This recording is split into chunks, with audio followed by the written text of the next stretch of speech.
Hi guys, we are back with our third and final installment of the color pencil sphere. Okay, we have two things that we're covering today. We are going to finish up our highlight and we're going to add a cast shadow. So the first thing that you want to do with your highlight area is you want to take your lightest color or your top color up here. For me, it's this aqua turquoisey color.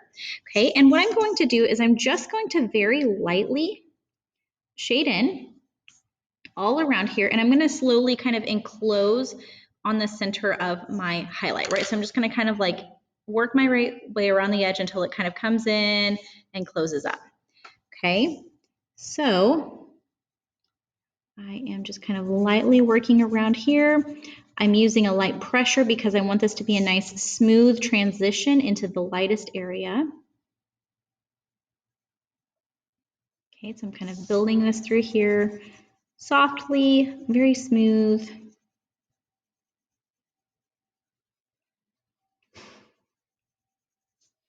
Okay, and it's kind of closing in a little bit.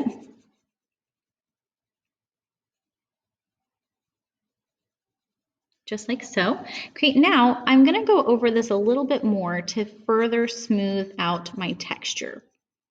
Okay, so I'm kind of rocking it back and forth here. Same thing over on this side. And I'm just using the lightest pressure because I want to maintain a nice smooth transition between my regular color and then the lightest color here. Right, so I'm going to build this up just a tiny bit more on the edges. Here. Okay, I'm going to bring this in here just a little bit more, and I'm just slowly building this up. Remember, we don't want to rush. It's all about layers and patience. Okay, so I'm bringing this forward here.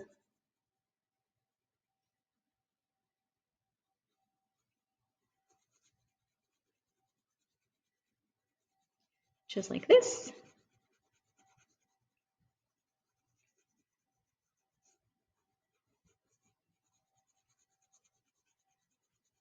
There we go. So I just kind of bring it in here, and then I'm going nice and light. Okay, so you can still see my lightest part, my highlight.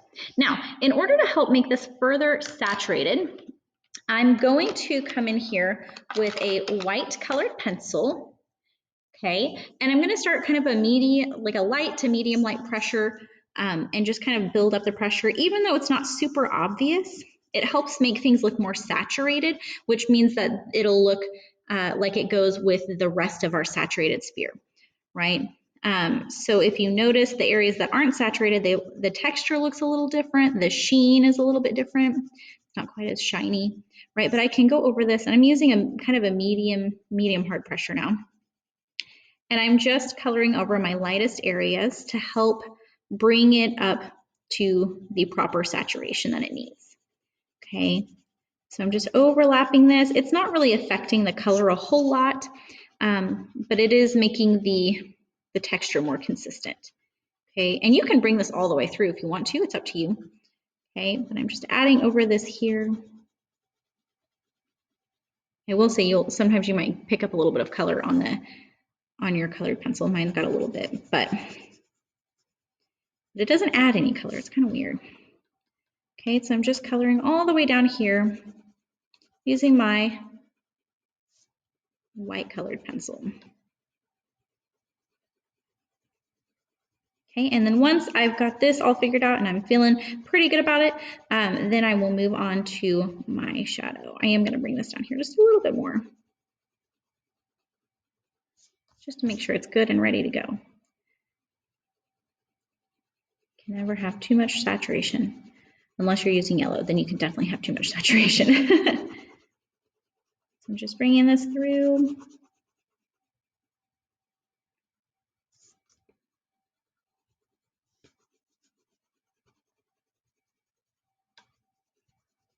All right. Nice. Okay, now the next thing that I'm going to do is I'm going to use just my regular pencil here, and I'm going to sketch out where my shadow is going to go. Okay, that way if I make it weird, I can always go back and fix it, right? If I make it too large, it's easier to fix than a sphere that is not the right size. in colored pencil. Okay, so I'm looking at my highlight. So my highlight goes here, which means my cast shadow is going to be on the opposite side, right? And so I'm going to kind of bring up my shadow, maybe, well, I don't know if I want to go that high, maybe down here. And I'm going to have it coming all the way over here. If you have it only on this part, sometimes it doesn't look like it fully goes together. So I'm going to bring this a little bit forward up here. And maybe yours goes off page. Mine looks like it's going to go off page. Yeah, I think that looks good. I'm going to erase this first line up here.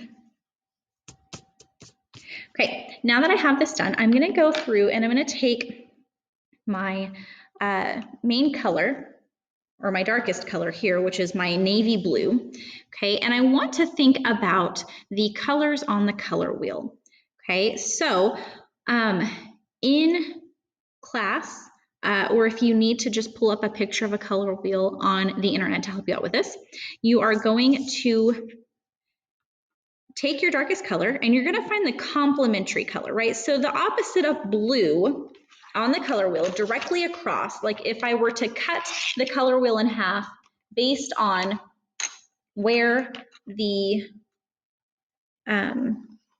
where my first color is, if I were going to go directly across, it would actually be the color orange. Okay, so I'm going to grab my color orange, my orange colored pencil.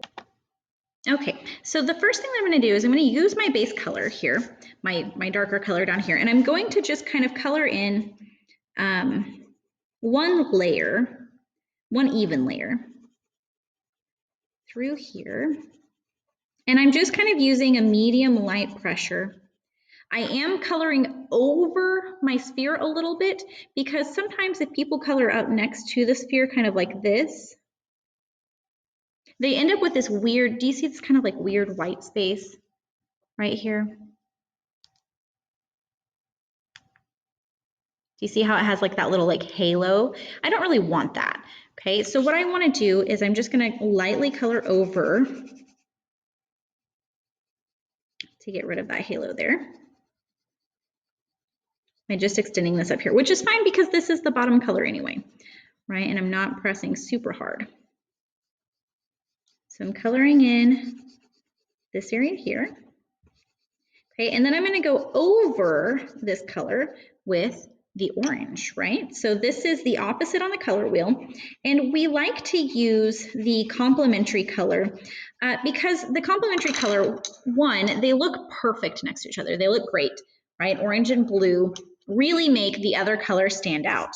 The interesting thing is, though, is that if you actually mix them together, whether you're using colored pencil or paint, if you mix them together, it really tones down both colors depending upon what the percentage, or I guess the ratio of color is. Okay, so it usually makes it look browner, a lot more muted. And that's actually a good thing because it helps you get more realistic shadows on objects that have color to them as opposed to using like a gray or a black colored pencil, okay? Also in painting, I don't know, I just really like seeing all of the different browns that you can make.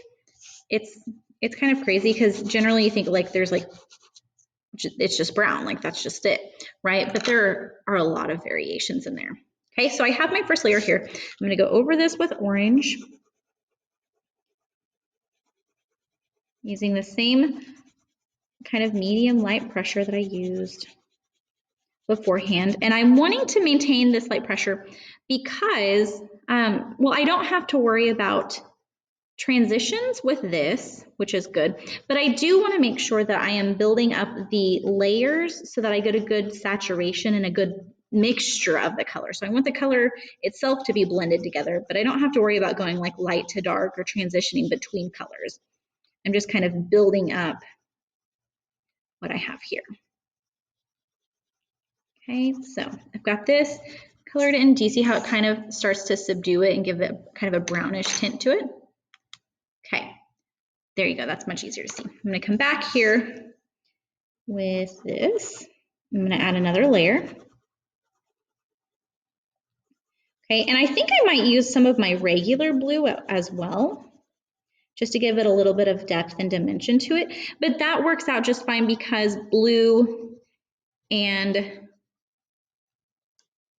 my lighter blue color, which is actually just regular blue, is still the opposite color of orange on the color wheel, so you're fine.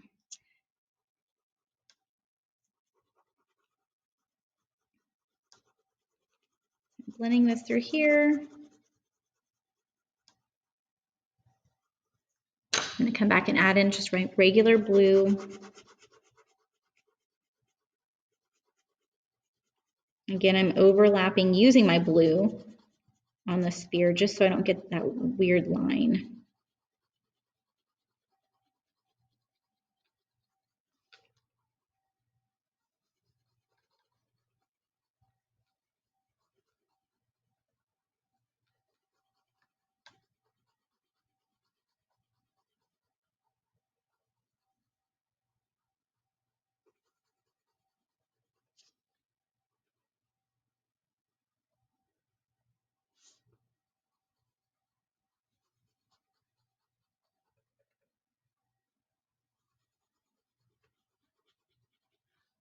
Okay, now I'm going to go ahead and add another layer of orange, and this one I'm going to press a little bit harder, so I'm going to go kind of medium, maybe medium hard pressure.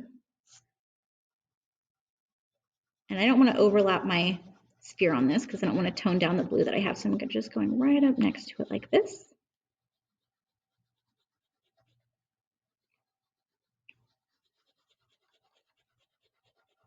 Okay, and remember, we don't want to press too hard too fast because the colors will not mix together the way that they're supposed to. Okay, so I'm not going all the way. I'm not pressing as hard as humanly possible on this, but I am using a little bit more pressure since I've already built up some of my layers. Okay, I also am going to kind of work it in the opposite direction too, because I feel like I'm getting a textured, like you can see that my lines are going this direction. Okay, so I'm kind of going to work in a little bit of a diagonal this way, this direction, to help fill in those white spaces that I have.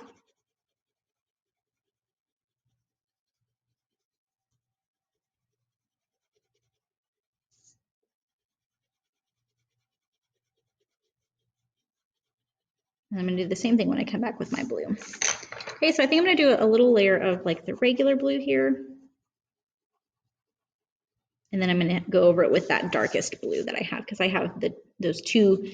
I have my regular blue, which is kind of like my middle color a little bit, and then I have that navy blue, which is the darkest part. And actually, this blue might just be plenty.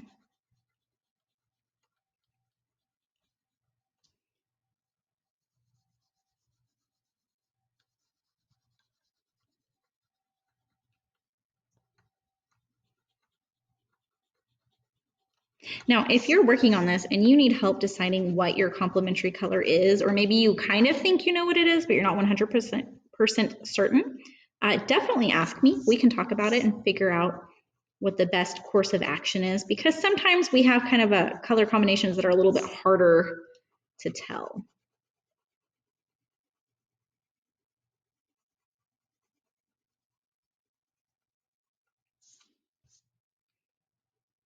All right. Nice. So now I'm using kind of a medium hard pressure here just to fully saturate my shadow. And again, I'm working in opposite directions so it can be a little bit more thorough. It helps get those white spaces.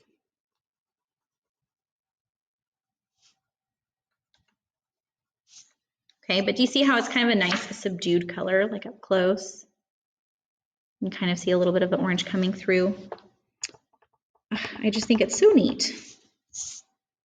Color theory is one of my absolute favorite things to study in art. There's just so much you can learn. There's so much you can do with it. There's so many like experimental things that you can do. It's a lot of fun. All right, I think I am almost done here. Okay, so once you get this fully saturated, you're good to go. You can turn it in. If you have any like weird extra lines, like I still have a little bit of my pencil line showing through here, I'm gonna go through and just clean this up a little bit with my eraser. Okay, and I don't want to get super crazy over here because I don't want to accidentally pick up color from my colored pencil area. So I want to be cognizant of that because then I don't want to accidentally have a smear somewhere. Oof. Okay, and that is the end. That's all.